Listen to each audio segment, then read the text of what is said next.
என்னடா இது வீடியோ ஸ்டார்ட்டிங்லேயே சாப்பாடை காட்டுன்னு நினைக்கிறீங்களா? வேறு ஒன்றும் இல்லைங்க. சமைச்சு எடுத்துக்கிட்டு இன்றைக்கி பீச்சுக்கு தான் போகிறோம். வெள்ளை கடற்கரை பீச்சுக்கு தாங்க போகிறோம். அதுக்கு கோழியும் கிழங்கும் போட்டு உம்மானம் வச்சுருந்தாங்க. என் மாமி புளியானம் செஞ்சுருந்தாங்க. அது கூட புட்டு வச்சுருந்தாங்க. எனக்கு சோறு பிடிக்குன்றதால சோறு நாங்கள் செஞ்சாச்சு. எல்லாத்தையுமே பெக் பண்ணி எடுத்தாச்சு. ஆனால் இவ்வளோ நேரத்துக்கும் சாய் பாப்பா எழும்பல.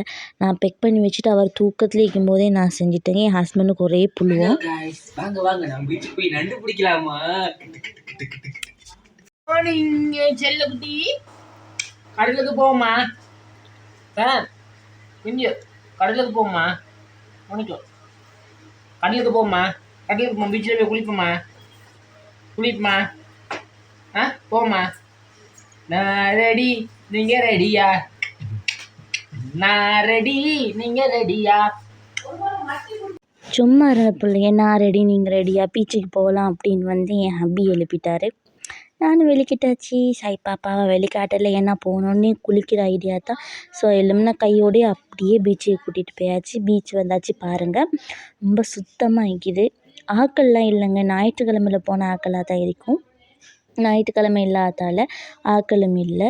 அமைதியாக தான் இருந்துச்சு. பரவாயில்ல, ரிலாக்ஸ் பண்ணுறதுக்கு நல்ல ஒரு இடமா தான் இருந்துச்சு. காக்கா தான் இருந்துச்சுங்க. சாய் பாப்பா ஒரே காக்கா காக்கா காக்கான்னு சொல்லி வீட்டில் 1-2 காகத்தை வர வைக்கிறதுக்கே சாப்பாடை போட்டு காக்காவை வர வைக்கிறது. ஆனால் இது சாப்பாடு போடாமலே நிறைய காகம்.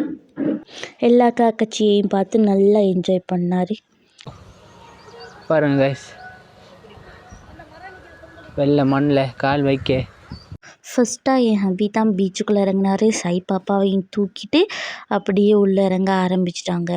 அந்த பீச்சை பாருங்களேன், அலையெல்லாம் ஒன்றுமே இல்லை, காற்றும் இல்லை, பெருசாக அமைதியாக இருந்துச்சு. கடல் ரிலாக்ஸாக இருந்துச்சு போய் நிற்கிறதுக்கு. மண் குப்பான்னு சொல்லுவாங்க, வெள்ளை கடற்கரைன்னு சொல்லுவாங்க. நானும் என் ஹபியும் மட்டும் போகலை. என் மாமி, சாய் பாப்பா, என் ஹபி, என் உம்மா, என் தங்கச்சி, என் உம்மம்மா. என் உம்மம்மாவோட உம்மா வந்து மௌத்தா போன இடம் இந்த வெள்ளை கடற்கரைன்னு தான் சொல்லியிருந்தாங்க. அவங்களுக்கு பழைய ஞாபகம் வந்திருக்கும்னு நினைக்கிறேன். அவங்களுக்காகவே கூட்டிகிட்டு வந்தது. நல்லா என்ஜாய் பண்ணாங்க. அவங்க பள்ளி ஒன்று இருக்குங்க, அங்கே போய் தொழுதுட்டு அவங்க ரிலாக்ஸ் பண்ணிகிட்டு இருந்தாங்க. இங்கால நாங்கள் குளிச்சுட்டு நாங்கள் ஃபன் பண்ணிகிட்டு இருந்தோம். அதுக்கப்புறம் கடைசியாக பள்ளிக்கு போன வீடியோவும் இருக்குது, பாருங்கள் இந்த வீடியோவில். தம்பியோட வாக்கரும் எடுத்துகிட்டு போயாச்சு. எங்களுக்கு முன்னுக்கே ஒரு குட்டி கடை ஒன்று இருக்கு. அங்கே வந்து பனங்கிழங்கெல்லாம் அவிச்சு வச்சுருந்தாங்க. அப்படியே கொஞ்சம் நேரம் பீச்சில் இறங்கிட்டு வந்து சாப்பிட ஸ்டார்ட் பண்ணியாச்சு. பீச் ஓரமாக இருந்து சாப்பிட ரொம்ப ஹாப்பியாக இருந்துச்சு, மனதுக்கு நிம்மதியாக இருந்துச்சு. அது கூடவே வந்து அந்த கடையில் வந்து நாங்கள் ஸ்ப்ரைட் சோடா வாங்கினோம். வாங்கி குடிச்சிட்டு வந்து என் மாமி தான் வந்து பாத்திரமெல்லாம் கழுவுறாங்க. கடல்லையே ஒரு ஓரத்தில் வந்து எல்லா பாத்திரத்தையும் கழுவிட்டாங்க. காய்ஸ் ஓடி வாங்க गाइस, கிட்ட வாங்க. என்ன என் புள்ளட கால் எங்க கண்டுபிடிங்க गाइस. உம்மாடி மண்ணுக்குள்ள முதங்கிக்கிடி. சயான் சயான் அச்சி பிள்ளை.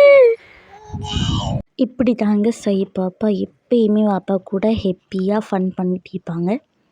அவங்கள காலை புதைச்சிட்டு காலைங்கன்னு கேட்க அவரும் தேடுறாரு. அப்படியே தண்ணிக்குள்ளே போய் அவரை மெல்ல இருப்பாட்டியாச்சு. தண்ணின்னா போதுங்க, அந்த அளவுக்கு பிடிக்கும். கொஞ்சம் குளிராக இருந்தால் பிடிக்காது. கொஞ்சம் சூடு தண்ணியில் தானே கழுவுறது, ஆனாலும் இன்னமும் தெரியல. அதுக்கப்புறம் பீச்சில் விட்டதுக்கப்புறம் வந்து அவரால் நீந்தவும் இயல மாட்டேக்கி, இருக்கவும் இயல மாட்டேக்கி, ரொம்ப கஷ்டப்பட்டு இருந்தார். என் ஹாபி உடனே ஆட்டோட டயருக்கு தானேங்க, அந்த டயரை வந்து கழட்டி உள்ளுக்கு டியூப் எடுத்து அதுக்கு நல்லா கழுவி அதுக்கு நிறைய துணியெல்லாம் போட்டு சுற்றி ஏதோ ஒரு போல் மாதிரி செட் பண்ணியிருந்தார். ஆனால் சூப்பராக இருந்துச்சு. தாளவும் இல்லை, நல்லா இருந்துச்சு. நாங்கள் பக்கத்தில் இருந்துக்கிட்டோம். நெக்ஸ்ட் தடவை போகக்கிட்ட வந்து நல்ல பலூன் ஒன்று வாங்கிட்டு தம்பியை கூட்டிகிட்டு போகணும். பீச்சுக்கு வந்து பலூன் இல்லாமல் சின்ன பிள்ளைகளை கூட்டிகிட்டு போகவே இயலாதுங்க. கொஞ்சம் வெயிலாக வேறு இருந்துச்சு, அதனால் தொப்பியை போட்டு ஆளை விட்டாச்சு. கரையில் விட்டு என் தங்கச்சி வந்து பார்த்துட்டு இருந்தாங்க. என் ஹபி நண்டு பிடிக்கிறேன்ட்டு பீச்சுக்குள்ளே இறங்கிட்டாரு. நண்டும் இல்லை, ஒன்றும் இல்லைங்க. மீன் 2-3 சுற்றிட்டு தெரிஞ்சிச்சு. நான் பார்த்தேன், நல்லா க்யூட்டாக இருந்துச்சு. தண்ணி நல்லா கிளியராக இருந்ததால் எல்லாமே விளங்குது. மீன் நண்டை காணவே இல்லை. அதுக்கப்புறம் சாய் பாப்பாவுக்கு நட பழக்கிறேன்னு சொல்லி என் ஹாபி நட பழக்கிட்டு இருந்தார். Happy moment. இந்த வீடியோ துண்டை வந்து ஷார்ட்ஸில் எடிட் பண்ணி போட்டிருக்கோம் பாருங்கள். அதுக்கப்புறம் எல்லாமே என்ஜாய் பண்ணியாச்சு. என் ஹாபி எல்லாருமே ஹாப்பியாக நல்லா ஃபன் பண்ணிவிட்டு கடலுக்கு டாட்டா சொல்கிற நேரம் வந்தாச்சு. ரொம்பவே அமைதி. இது நாங்கள் போனதுக்கு ஒரு சனம் வரலைங்க. அந்தளவுக்கு அமைதி. நமக்காகவே கடல் இருந்த மாதிரி.